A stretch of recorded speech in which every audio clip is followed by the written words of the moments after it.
ఈరోజు మనం వెళ్తున్నది ఒడిషాలోని పూరీ నగరానికి, ప్రపంచ ప్రసిద్ధి చెందిన జగన్నాథ ఆలయాన్ని దర్శించడానికి.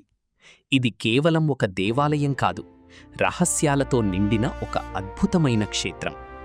ప్రతి సంవత్సరం లక్షలాది భక్తులు జగన్నాథుడి దర్శనం కోసం ఇక్కడికి వస్తుంటారు. జగన్నాథుడు అంటే ప్రపంచానికి నాథుడు అనే అర్థం.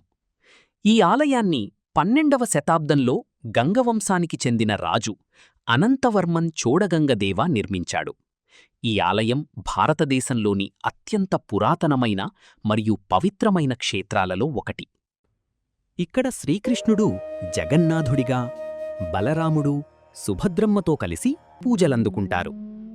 ఇక్కడి విగ్రహాలు రాతితో కాదు, చెక్కతో తయారు చేయబడటం ఒక ప్రత్యేకత. ఈ ఆలయంలో కొన్ని ఆశ్చర్యకరమైన రహస్యాలున్నాయి. గోపురం మీద జెండా గాలి దిశకు వ్యతిరేకంగా ఊగుతుంది. ఆలయం మీదుగా పక్షులు ఎగరవు. గోపురం నీడ కనిపించదు. ఇక్కడి మహాప్రసాదం చాలా ప్రత్యేకం. మట్టికుండల్లో వండే ఈ ప్రసాదం ఒకదానిమీద ఒకటి పెట్టి వండినా పైకుండలో ఉన్నది ముందుగా ఉడుకుతుంది.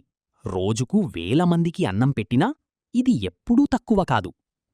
ఇవి ఇప్పటికీ సైన్స్కి కూడా అర్థం కాలేదు. ఈ ఆలయానికి ప్రపంచ ప్రసిద్ధి తెచ్చిన పండుగ రథయాత్ర. ఈ పండుగలో జగన్నాథుడు భారీ రథంలో ఊరేగుతాడు. లక్షలాది భక్తులు రథాన్ని లాగుతూ భక్తి పరవశంలో మునిగిపోతారు. పూరీ జగన్నాథ ఆలయం భక్తి, విశ్వాసం మరియు అద్భుతాల కలయిక. జీవితంలో ఒక్కసారైనా ఈ క్షేత్రాన్ని దర్శించాలి అని అంటారు. మీకు ఈ వీడియో నచ్చితే లైక్ చెయ్యండి, షేర్ చెయ్యండి, మా ఛానల్ను సబ్స్క్రైబ్ చెయ్యండి. జై జగన్నాథ.